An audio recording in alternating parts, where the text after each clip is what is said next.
এতিয়া কথাটো হ'ল সেই শুক্ৰাচাৰ্যই আপোনালোকে গম পাইছে নহয় সেই শুক্ৰাচাৰ্য কোন আছিল সেই শুক্ৰাচাৰ্য এনেকুৱা এজন গুৰু আছিল যিয়ে মৰাৰ দিন খাব পাৰিছিল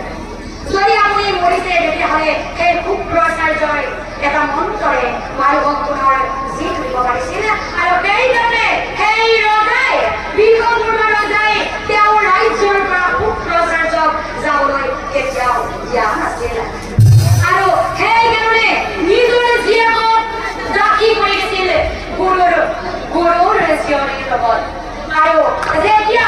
সেই স্বৰ্গীষ্ঠাৰ লগত সম্পৰ্ক কৰিছিল যজাতি ৰজাই তেতিয়াই শুক্ৰাচাৰ্যই সেই যজাতি ৰজাক ব্ৰহ্মাসন দিছিল আৰু লগে সেই যজাতি ৰজাই নতুন যৌৱনৰ পৰা বৃদ্ধ হৈ পৰিছে আৰু পিতৃৰ দুখ দেখি সেই কনিষ্ঠ পুত্ৰই পিতৃৰ দুখ দেখি সেই কনিষ্ঠ পুত্ৰ গুৰুৱে পিতৃৰ জৰা ভাই নিজৰ গাত পাতি লৈছিল আৰু যেতিয়া সেই ৰজাৰ সংসাৰৰ অভিলাষ শেষ হৈছিল আকৌ পুনৰ সেই গুৰুৰ পৰা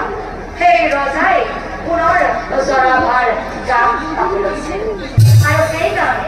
আমাৰ সমাজত যদি পিতৃয়ে কিবা কাম কৰিব পৰা নাই তেতিয়াহ'লে পুত্ৰই কৰিব লাগে পিতৃয়ে কৰিব নোৱাৰা কাম পুত্ৰই কৰিব লাগে আৰু পুত্ৰই কৰিব নোৱাৰা কাম পিতৃয়ে কৰিব লাগে আপোনালোক সেইধৰণে কলো যে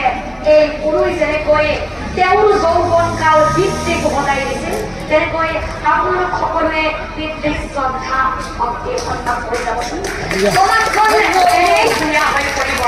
কিন্তু আজিকালি প্ৰায় পুত্ৰই পিতৃৰ কথা নকৰে মোক পইচা লাগিব বুলি কৈছো নহয় লাগিবই তই যেনেকে মৰা আগতে মৰা মৰ